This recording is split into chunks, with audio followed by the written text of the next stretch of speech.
तो हाँ ठीक ही पढ़ुଛନ୍ତି भारत ପାଇଁ ହେଲା ରଷିଆ ଆଉ ୟୁଏସ୍ର ଆଲାସ୍କା ସମିଟ୍। ତ ଦେଖନ୍ତୁ ସମିଟ୍ ଯେ ହେଲା ତାପରେ ଆମର ଟ୍ରମ୍ପର ଯେ ସେକ୍ରେଟାରୀ ଅଛନ୍ତି ଜଣେ, ତ ତାଙ୍କ ନାଁ ହେଉଛି ଗ୍ରାହାମ ଲିଣ୍ଡସେ ଗ୍ରାହାମ। ତ ସିଏ କହିଦେଲେ ଯେ ଇଣ୍ଡିଆର ଇନଫ୍ଲୁଏନ୍ସ ବହୁତ ରହୁଛି ରଷିଆନ୍ ଉପରେ, କାହିଁକିନା ଇଣ୍ଡିଆ ହେଉଛି ତାର 70-80% ଯେ ଅଏଲ୍ ଅଛି ତାକୁ ରଷିଆଠୁ କିଣୁଛି, ଯାହାଫଳରେ ୟୁକ୍ରେନ୍ ରଷିଆ ୱାର୍ରେ ରଷିଆକୁ ସେ ପଇସାଟା ମିଳୁଛି ଆଉ ସେଇଟା ସିଏ ୟୁକ୍ରେନ୍କୁ ଡିଫେଣ୍ଡ କରିବା ପାଇଁ ୟୁଜ୍ କରୁଛି। ଦେଖନ୍ତୁ ଏଇଟା ଗୋଟେ କିଛି ହଦର ଗୋଟେ ଠିକ୍ ଷ୍ଟାନ୍ସ, ବଟ୍ ଆମେରିକାନକୁ ଯଦି ତାଙ୍କର ଏ ଚିନ୍ତାଧାରା ଅଛି ତ ଭାବନ୍ତୁ, ହଁ ଇଣ୍ଡିଆର କିଛି ସିଗ୍ନିଫିକାଣ୍ଟ କହିପାରିବେନି, କିଛି ହଦର ଗୋଟେ ଇନଫ୍ଲୁଏନ୍ସ ରହୁଛି ରଷିଆ ଉପରେ, ବଟ୍ ତା ମାନେ ନୁହେଁ ଯେ ରଷିଆ ଫୁଲି ଡିପେଣ୍ଡେଣ୍ଟ ଅନ୍ ଇଣ୍ଡିଆ। ସେ ଚାଇନା ଉପରେ ବି ଡିପେଣ୍ଡ କରେ। ଇଣ୍ଡିଆର ଗୋଟେ ମାନେ ବହୁତ ବଡ଼ ଇନଫ୍ଲୁଏନ୍ସ ରହୁଛି। ଆଉ ଜାଣିଥିବେ ଇଣ୍ଡିଆଠୁ ଅଧିକା ରଷିଆନ୍ ପ୍ରେସିଡେଣ୍ଟ ଭ୍ଲାଦିମିର ପୁତିନ ସେ ବହୁତ ଚାଲାକ, ତ ସିଏ ସବୁ ଜିନିଷ ମାପି ମୁପାକି ଚାଲନ୍ତି।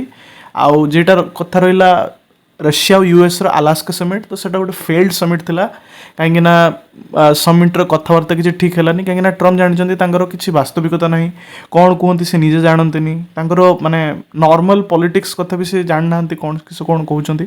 ତ ଏଇଟା ଫଟୋ ଦେଖିପାରିବେ, ସମିଟ୍ର ଆଗରୁ ଫଟୋ ଆଉ ସମିଟ୍ର ପରେ ଫଟୋ, ତ ସିଗ୍ନିଫିକାଣ୍ଟ ଆମାଉଣ୍ଟ ଅଫ୍ ଚେଞ୍ଜ ଦେଖିବାକୁ ଆପଣମାନଙ୍କୁ ମିଳିବ। ଆଉ ଦେଖନ୍ତୁ ରଷିଆର ଡିମାଣ୍ଡ ଆକ୍ଚୁଆଲି କ୍ଲିୟର କାଟ୍ ଥିଲା ଯେ ଯେତିକି ବି ଏଇଟା ଦେଖିପାରିବେ ୟୁକ୍ରେନ୍ର ମ୍ୟାପ୍, ତ ୟୁକ୍ରେନ୍ ମ୍ୟାପ୍ରେ ଦେଖିପାରିବେ ଡାହାଣ ପଟକୁ ଯେତିକି ବି ସବୁ ପିଙ୍କ ଟାଇପ୍ର ଗୋଟେ ଏରିଆ ଅଛି, ତ ସେତିକି ଏରିଆ ରଷିଆ ଅଲରେଡ଼ି କ୍ୟାପଚର କରିସାରିଛି। ତ ରଷିଆ କଥା ହେଉଛି କ'ଣ ନା ଏତିକି ଏରିଆ ତ ଆମେ ନେଇକି ହିଁ ରହିବା, ପ୍ଲସ୍ ୟୁକ୍ରେନ୍ ହେଉଛି ନେଟୋକୁ ଆଉ ଜଏନ୍ କରିବନି, ତ ସେ କଥାଟା ବି ମାନିବାକୁ ପଡ଼ିବ। ବଟ୍ ଜେଲେନ୍ସ୍କି ସେସବୁ କଥା ମାନୁନାହାନ୍ତି, କ'ଣ ପାଇଁ ସେଇଟା ସିଏ ଜାଣନ୍ତି, ବଟ୍ ଏନିୱେ ସେଇଟା ହିଁ ପ୍ରୋବ୍ଲେମ୍। ଆଉ ଟ୍ରମ୍ପ ଦେଖନ୍ତୁ ଯେତେବେଳେ ମିଟିଂ ତାପରେ ଇଏ ରହିଲା ତ ସେ ବହୁତ ଖୁସି ହେଇଥିଲେ, ବଟ୍ ମିଟିଂ ପରେ ଦେଖନ୍ତୁ ସେଇ ଯାହା କଥାକୁ ସେଇ କଥା, ସେ ପ୍ରିଭିୟସ୍ ଗଭର୍ଣ୍ଣମେଣ୍ଟ ବାରାକ ଓବାମା ଆଉ ବାଇଡେନ୍ ତାଙ୍କୁ ଦୋଷ ଦେଇଦେଲେ। ତାପରେ କହିଲେ ଯେ ଯୁଦ୍ଧ ହେବାର କାରଣ ହିଁ କ'ଣ ନା ୟୁକ୍ରେନ୍ ନେଟୋକୁ ଜଏନ୍ କରିବା ପାଇଁ ଜିଦ୍ କରୁଥିଲା, ଆଉ ଯଦି ସେଇଟା ନ ହେଇଥାନ୍ତା ତ ୱାର୍ ହେଇପାରିନଥାନ୍ତା। ଦେଖନ୍ତୁ ଏଇଟା ସତ କଥା, ବଟ୍ ଏବେ ଯେହେତୁ ରଷିଆ ଦେଖନ୍ତୁ ତାର ବହୁତ ଗୁଡ଼ା ମାନେ ସୈନ୍ୟମାନଙ୍କୁ ହରାଇ ସାରିଛି, ତାପରେ ବହୁତ ଗୁଡ଼ା ମନି ବି ଖର୍ଚ୍ଚ କରିସାରିଛନ୍ତି, ତାପରେ ଯୁଦ୍ଧକୁ 3.5 ବର୍ଷ 4 ବର୍ଷ ହେଇତେ ଗଲାନି। ଏତେ ପରେ ମଧ୍ୟ ଯଦି ଆପଣ କହିବେ ଯେ ରଷିଆ ଯେତିକି ଏରିଆ କ୍ୟାପଚର କରିଛି ସେଟାକୁ ଛାଡ଼ିଦେବ, ସେଟା ସିଏ କେବେ ମାନିବେନି।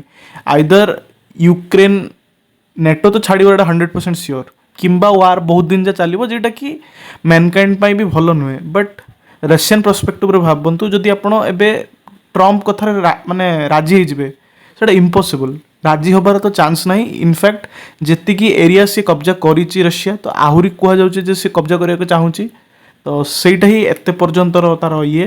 ଆଉ ବାକି ରହିଲା ଇଣ୍ଡିଆର ଇନଫ୍ଲୁଏନ୍ସ, ତ ଦେଖନ୍ତୁ ଇଣ୍ଡିଆର ଏଇଟା ଗୋଟେ ଷ୍ଟ୍ରଙ୍ଗ ମେସେଜ ଥିଲା। ଦେଖନ୍ତୁ ଆମର ଯେ ଲିଣ୍ଡସେ ଗ୍ରାହାମ, ତ ସିଏ ହେଉଛି ଟ୍ରମ୍ପର ଗୋଟେ ଆଡ଼ଭାଇଜର, ତ ସିଏ କହିଲେ ଯେ ଇଣ୍ଡିଆର ସିଗ୍ନିଫିକାଣ୍ଟ ଆମାଉଣ୍ଟ ଅଫ୍ ଇନଫ୍ଲୁଏନ୍ସ ରହୁଛି ରଷିଆ ଉପରେ, ଆଉ ଇଣ୍ଡିଆ ହିଁ ରେସ୍ପନ୍ସିବଲ୍, ଯଦି ଆମେ ଇଣ୍ଡିଆ ଉପରେ ଅଧିକା ଟ୍ୟାରିଫ୍ ଲଗାଇବା ସେ ରଷିଆନ୍ ଅଏଲ୍ କିଣିବନି, ଯାହାଫଳରେ ରଷିଆ ଉପରେ ବହୁତ ଏଫେକ୍ଟ ହେବ ଆଉ ସିଏ ୱାର୍ ବନ୍ଦ କରିଦେବ। ତ ଏଇଟା ହେଉଛି ମାନେ ମୂର୍ଖାମୀ କଥା।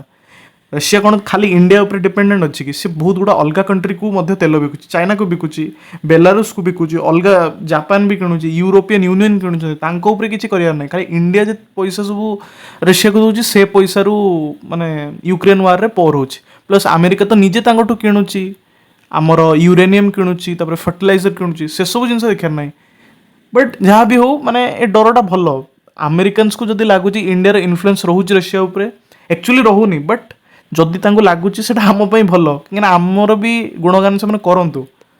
ବାକି ରହିଲା ଇଣ୍ଡିଆ କଥା, ତ ଆଜି ଦେଖନ୍ତୁ ଯେତେବେଳେ ସିଏ ଏସବୁ କମେଣ୍ଟ ବଗେରା କଲେ, ତ ଇଣ୍ଡିଆକୁ ବି କିଛି ଭଲ ରିପ୍ଲାଏ ଦେବାର ଥିଲା। ତ ସେଇ ସମୟରେ ଦେଖନ୍ତୁ ମାନେ ଭାଗ୍ୟକୁ ଦେଖନ୍ତୁ ରଷିଆନ୍ ପ୍ରେସିଡେଣ୍ଟ ଭ୍ଲାଦିମିର ପୁତିନ ଆଉ ଆମ ପ୍ରାଇମ୍ ମିନିଷ୍ଟର ମଧ୍ୟରେ କଥାବାର୍ତ୍ତା ହେଉଛି, ତାପରେ ପୁତିନ ଆମର ମୋଦିଜୀକୁ କହୁଛନ୍ତି ଯେ କ'ଣ କ'ଣ ସେଠି କଥା ହେଲା, ସବୁ ଜିନିଷ ଡିଟେଲରେ କଥା ହେଉଛନ୍ତି। ଆଉ ପ୍ରାଇମ୍ ମିନିଷ୍ଟର ବି ଆଜି ଟ୍ୱିଟ୍ ବି କରିଛନ୍ତି, ଦେଖିପାରିବେ ଆଜିର ହିଁ ଟ୍ୱିଟ୍ 5:23 ସନ୍ଧ୍ୟାରେ ପାଖାପାଖି ସେ କଥା ହେଇଥିଲେ। ଆଉ ବାକି ରହିଲା ଏବେ ଦେଖନ୍ତୁ ଆଉ ଗୋଟେ ବହୁତ ଭଲ ପଜିଟିଭ୍ ସାଇନ୍ ଦେଖିବାକୁ ମିଳୁଛି ଯେ ଚାଇନାର ଯେ ଫରେନ୍ ମିନିଷ୍ଟର ୱାଙ୍ଗି, ସିଏ ବି ଇଣ୍ଡିଆକୁ ଆସିଛନ୍ତି।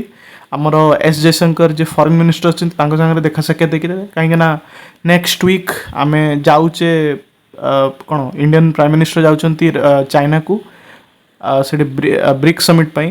ତ ସେଇଟା ବି ଗୋଟେ ସିଗ୍ନିଫିକାଣ୍ଟ ଆମାଉଣ୍ଟ ଅଫ୍ ଗୋଟେ ମାନେ କ'ଣ ଇନଫ୍ଲୁଏନ୍ସ ବଢ଼ିବ ଇଣ୍ଡିଆ ଆଉ ଚାଇନା ଭିତରେ, କାହିଁକିନା ଇଣ୍ଡିଆ ଚାଇନାର ରିଲେସନ୍ ଦେଖନ୍ତୁ ଆଗରୁ ଯାହା ବି ଯେକୌଣସି ପାଇଁ ବି ଗୋଟେ ରିଜନ୍ ଥାଉ ବଟ୍ ଏବେ ଯେ ସ୍ଥିତି ହେଲାନି ଇଣ୍ଡିଆକୁ ଆକ୍ଚୁଆଲି ବେଶୀ ଚାଇନାର ଦରକାର ବଟ୍ ଚାଇନାକୁ ବି ସମହାଓ ଲଙ୍ଗ୍ ଟର୍ମ ଷ୍ଟ୍ରାଟେଜିରେ ଗ୍ରୋଥ୍ ଆଉ ସଷ୍ଟେନ୍ କରିବା ପାଇଁ ଇଣ୍ଡିଆର ହେଲ୍ପ ଦରକାର ତ ସେଥିପାଇଁ ଚାଇନା ବି ଜାଣିଛି ଆଉ ଏବେ ସବୁଠୁ ଖୁସି କି ଜାଣିଛନ୍ତି ଏବେ ସବୁଠୁ ଖୁସି ହେଉଛି ରଷିଆ କାହିଁକିନା ରଷିଆର ସ୍ୱପ୍ନ ହେଉଛି ଇଣ୍ଡିଆ ଚାଇନା ଆଉ ରଷିଆ ତିନି ଜଣ ମିଶିକି କାମ କଲେ ୱାର୍ଲଡ ଇକୋନୋମି ପାଇଁ ଭଲ ହେବ ତାପରେ ୟୁଏସ୍କୁ ସେମାନେ ଡୋମିନେଟ୍ କରିପାରିବେ ତ ଆମେରିକା ଟ୍ରମ୍ପ ସେଟା ବୁଝିପାରୁନାହାନ୍ତି ହୁଏତ ତ ତାଙ୍କର ଏଇଟା ହେଉଛି ଗୋଟେ ବିଗେଷ୍ଟ ବ୍ଲଣ୍ଡର ଯେ ସେ କିଛି ଫରେନ୍ ପଲିସି ବୁଝିପାରୁନାହାନ୍ତି ଗୋଟେ ତରଫା ହିଁ ଭାବୁଛନ୍ତି ଆଉ ଭାବନ୍ତୁନି ଯେ ଆମେ ଏସବୁ ମାନେ ସାଙ୍କସନ୍ ବଗେରା ଲଗେଇଲେ ଟ୍ୟାରିଫ୍ ବଗେରା ଲଗେଇଲେ ଆମେ ଚୁପ୍ ରହିଯିବା ଆଉ ରଷିଆଠୁ ତେଲ କିଣିବାନି ଦେଖନ୍ତୁ ରଷିଆ ଆମକୁ ଯେତିକି ଡିସ୍କାଉଣ୍ଟ ଦେଉଥିଲା ତାଠୁ ଅଧିକା ଡିସ୍କାଉଣ୍ଟ ଆମେ ଏବେ ଆହୁରି ପ୍ରୋଭାଇଡ଼ କରୁଛେ ତ ଆମେ କ'ଣ ପାଇଁ ଆମେ ଲସ୍ କରିକି ତେଲ କିଣିବାନି ଯେଉଁଟା ଆମ କଣ୍ଟ୍ରି ଫର୍ରେ ଅଛି ତ ସେମିତି ଭାବନ୍ତୁନି ଯେ ଇଣ୍ଡିଆର କିଛି ଫରେନ୍ ପଲିସି ନାହିଁ ହଁ ଆମର କିଛି କିଛି ଜାଗାରେ ଦେଖନ୍ତୁ ଖେଳିଲେ କିଛି କାମ କଲେ କିଛି ଭଲ ବି ହେବ କିଛି ଖରାପ ବି ହେବ ସେମିତିଆ କଥା ନ୍ୟୁଟ୍ରାଲ୍ ପର୍ସପେକ୍ଟିଭରୁ ଭାବନ୍ତୁ ଭଲ ବି ବହୁତ କରୁଛୁ ଆମେ କିଛି କିଛି ଭୁଲ ବି ହେଉଛି ତ ଭଲଟାକୁ ଆକ୍ଚୁଆଲି ଏବେ ବେଶୀ ପ୍ରିଫରେନ୍ସିଆଲରେ ଦେଖାହେବ ଲଙ୍ଗ୍ ଟର୍ମ ପର୍ସପେକ୍ଟିଭରେ ଯେ ସାଙ୍କସନ୍ ଆମ ଉପରେ ଲାଗିଲା ଆମ ପାଇଁ ଏଇଟା ଗୋଟେ ଶିକ୍ଷା ଆଉ ଆମେ ଲଙ୍ଗ୍ ଟର୍ମ ଗ୍ରୋଥ୍ ପାଇଁ ବହୁତ ଭଲ ବଟ୍ ସର୍ଟ ଟର୍ମରେ ଆମକୁ ଏଫେକ୍ଟ ହେବ ତ ଏହା ଥିଲା ହୋପ୍ କିଛି ଆଇଡ଼ିଆ ଇଣ୍ଡିଆ ଗେନ୍ କରୁଥିବେ ଯେ ଇଣ୍ଡିଆର ଇନଫ୍ଲୁଏନ୍ସ କେତେ କ'ଣ ରହିଲା ଆଲାସ୍କା ସମିଟ୍ ଉପରେ ହଁ ଇଣ୍ଡିଆର କିଛି ଇନଫ୍ଲୁଏନ୍ସ ରହୁଛି ବଟ୍ ସେମିତିକା ନୁହେଁ ଯେମିତି ଆମେରିକା ଭାବୁଛନ୍ତି ବଟ୍ ଆମେରିକା ଯେହେତୁ ଭାବୁଛି ଏ କଥାଟା ଭାବିବା ଦରକାର କାହିଁକିନା ଆମେ ଏ ଶିକ୍ଷା ପାଇଲେ ଯେ ଆମେରିକା ଉପରେ ଆଉ କେବେ ବି ରିଲାଏ ହେଇପାରିବନି କାହିଁକିନା ଆମେରିକାନ ଦେଖନ୍ତୁ ରିପବ୍ଲିକାନ କୁହାଯାଏ ଯେ ପ୍ରୋ ଇଣ୍ଡିଆ ବଟ୍ ଟ୍ରମ୍ପ କେସ୍ରୁ ପୁରା ସିନାରିଓଟା ଚେଞ୍ଜ ହେଇଗଲା ଯେ 20-30 ବର୍ଷର ଯେ ପାର୍ଟନରସିପ୍ଟା 2003-4 ପାଖରୁ ଯେଟା ଆମେରିକା ଇଣ୍ଡିଆ ସାଙ୍ଗରେ ସମ୍ପର୍କ ତିଆରି କରିଥିଲା ସେଟାକୁ ଟ୍ରମ୍ପ ଭାଙ୍ଗି ଦେଇଛନ୍ତି ତ ବହୁତ ଭଲ ହେଲା ଯେ ଆମେରିକା ତାର